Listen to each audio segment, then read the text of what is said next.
का इस्तीफा स्वीकार नहीं किया है। निर्दलीय विधायक तख्तियों को लेकर प्रदर्शन कर रहे हैं। इनमें लिखा है कि हमने विधानसभा की सदस्यता से अपना त्यागपत्र स्वेच्छा से बिना किसी दबाव के विधानसभा अध्यक्ष को व्यक्तिगत रूप से दिया है। कृपया हमारा त्यागपत्र अतिशीघ्र स्वीकार किया जाए।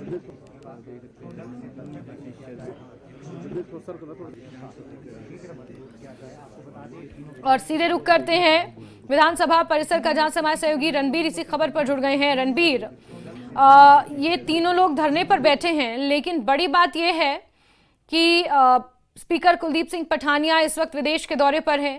राज्यपाल से जब बातचीत हुई तो राज्यपाल ने विधानसभा के पाले में इस गेंद को डाल दिया कि ये उन्हीं के अधिकार क्षेत्र का मामला है और उन्हीं को अधिकृत किया कि स्पीकर ही इस पर निर्णय लेंगे।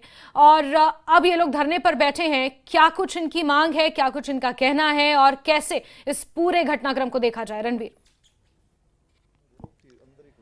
जी हाँ, ये धरने पर बैठे हैं जैस्मिन, और ये कह रहे हैं कि इनका इस्तीफा जो है जल्द से जल्द स्वीकार किया जाए। ये तस्वीरें हम आपको दिखाना चाहेंगे कि यहाँ पर जो पुस्तकालय है उसके बाहर ये धरने पर बैठे हैं। अभी जो है मीडिया बाइट चल रही है, इंटरव्यू चल रहे हैं, तो अभी विधायक जो हैं उठे हैं और मेरे साथ आशीष शर्मा जो निर्दलीय विधायक हैं। अभी तो विधायक हैं आशीष जी? बिल्कुल जी, अभी विधायक हैं और आज बैठे हैं यहाँ पे क्योंकि हमने 22 तारीख को स्पीकर महोदय को प्रेजेंट होकर इस्तीफा दिया था, लेकिन अभी तक स्वीकार नहीं किया गया है। डिले कर रहे हैं उसको, तो आज उनको शायद सुने ये आवाज़ जो हम यहाँ पे स्पीकर साहब पहुँच ही जाएगा संदेश आपके मीडिया के माध्यम से। जहाँ भी हों जरूर सुनेंगे हमारी आवाज़ को।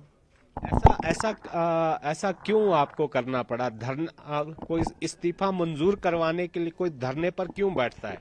देखिए, लोकतांत्रिक व्यवस्था है ये, और संवैधानिक तौर पे स्पीकर साहब को लगभग 24 घंटे में ये स्वीकार करना चाहिए था, लेकिन मुझे नहीं पता कि हमारे ऊपर तो ये बोल रहे हैं कि दबाव था, लेकिन मुझे नहीं पता कि स्पीकर महोदय पे किस चीज़ का दबाव है। जब आप कॉन्स्टिट्यूशनल पोस्ट पे बैठते हैं, तो जब आप स्पीकर की पोस्ट पे बैठते हैं तो आप किसी राजनीतिक दल से नहीं होते हैं, लेकिन वो एक राजनीतिक दल के कार्यकर्ता के रूप में काम कर रहे हैं। और जिस तरह से डिले कर रहे हैं ताकि चुनाव जल्द ना हो इन 3 विधायकों के, क्योंकि 6 जो उपचुनाव हो रहे हैं वहाँ पे कांग्रेस वैसे ही हार रही है, लोकसभा चुनाव में भी हार रही है, तो ये डर है कि ये 3 जो है थोड़ा सेफ जोन में हम लोकसभा चुनाव के बाद जो है इनको करवाएं।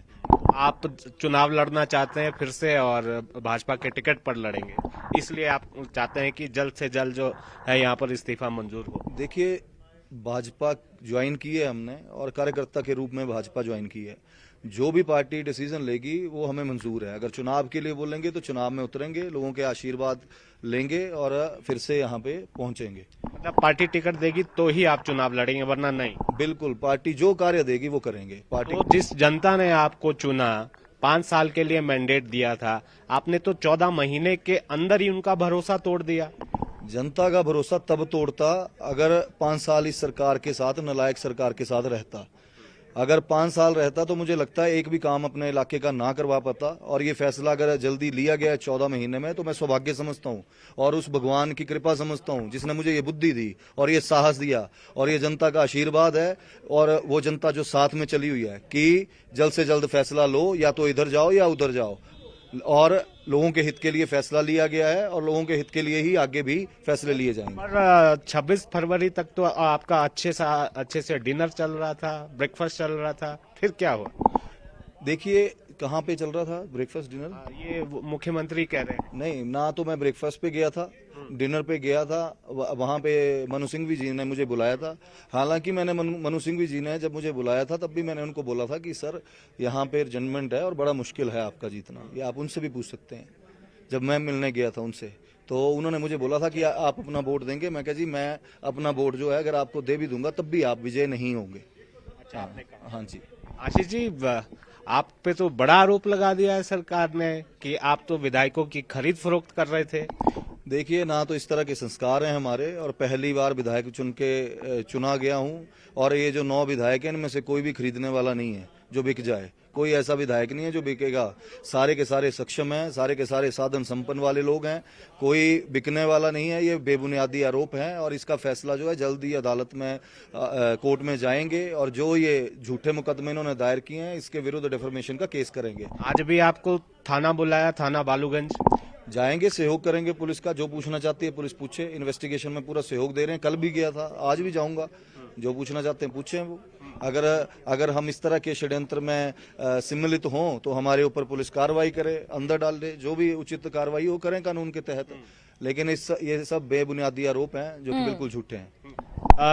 आप तो मुख्यमंत्री के गृह क्षेत्र से ही आते हैं, गृह जिले से आते हैं, तो आप किस तरह से देखते हैं मुख्यमंत्री का कार्यकाल?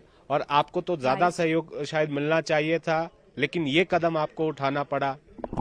मुख्यमंत्री जी के जिले से मैं इंडिपेंडेंट हूं और 2 कांग्रेस के विधायक छोड़ के जा चुके हैं, तो आप समझ सकते हैं कि मुख्यमंत्री महोदय को अपने जिले से कितना प्रेम है। अगर उन्होंने अच्छे ढंग से कार्य किया होता इन 14 महीनों में तो इतनी जलालत जो है पूरे प्रदेश में जो अभी सहनी पड़ रही है उनको, वो ना सहनी पड़ती। अपने जिले में ना तो उन्होंने विकास के कार्यों के लिए सहयोग किया। मैं शुरू में जब सरकार बनी थी तब भी उनके पास गया था कि मुझे जो मेरे विधानसभा क्षेत्र के चाहे वो डेवलपमेंट वर्क्स हैं उनके लिए मैंने उनसे पैसे मांगे, तो हर बार जो है आर्थिक स्थिति का हवाला देके उन्होंने टाल दिए गए, एस्केप करते थे। तो मैं समझता हूँ कि राजनीति में जब आप आए हैं तो आपको लोगों का सामना करना पड़ता है, भाग के राजनीति नहीं की जाती है। धन्यवाद। आशीष, अब अगला कदम क्या है आपका? अगला कदम न्यायालय में जाएंगे। अगर हमारा स्वीकार नहीं किया जाता 1-2 दिन में तो आगे का फैसला फिर कोर्ट करेगी।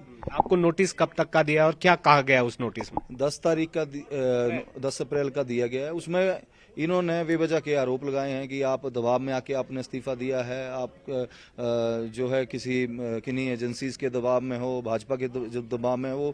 7-8 विधायकों ने जो है वो कंप्लेंट की है, उसके आधार पे वो नोटिस किया गया है। तो हमने स्वेच्छा से ये दिया है, किसी के दबाव में नहीं दिया है। 1 लाख लोगों को रिप्रेजेंट करते हैं। हमारा मानसिक संतुलन जो है वो बिल्कुल सही है और लोगों के हित के लिए फैसला लिया गया है। गवर्नमेंट केंद्र में नरेंद्र मोदी जी की है और हम चाहते हैं कि जल्द से जल्द जून में यहाँ भी सरकार जो है वो भाजपा की बने ताकि डेवलपमेंट वर्क्स हों, युवाओं को रोजगार मिले। इसी उद्देश्य से ये फैसला लिया गया है। सत्ता पक्ष तो ये कह रहा है कि प्रलोभन तो आपको भी दिए गए, आपके खिलाफ किस किस तरह के शब्दों का इस्तेमाल किया गया, और आप कहते हैं हेलीकॉप्टर में घूमे, आप 5 सितारा 7 सितारा होटल में ठहरे।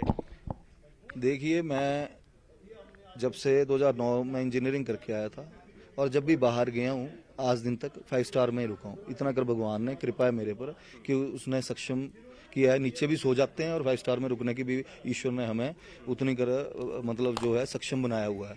तो ये और हेलीकॉप्टर में भी किराए में दे सकता हूँ। तो ये बड़ी ओछी सी बातें हैं, ये शोभा नहीं देती हैं इतने बड़े लेवल पे। अगर वो ये बातें कर रहे हैं कि 5 स्टार में रुक रहे हैं, ये है वो है, तो वो जानती है, मेरी जनता जो है मीरपुर की जानती है कि मैं क्या हूँ क्या नहीं हूँ। बहुत शुक्रिया आशीष हमें समय देने। Thank you. तो जास्मिन, आशीष हमारे साथ थे। इन्होंने ये साफ तौर पर कहा है कि जो कारण इन्होंने गिनवाए हैं कि क्यों धरने पर बैठे, और अब अगला कदम इनका जो है अदालत है, अदालत में इसको जो है चुनौती दी जाएगी। बिल्कुल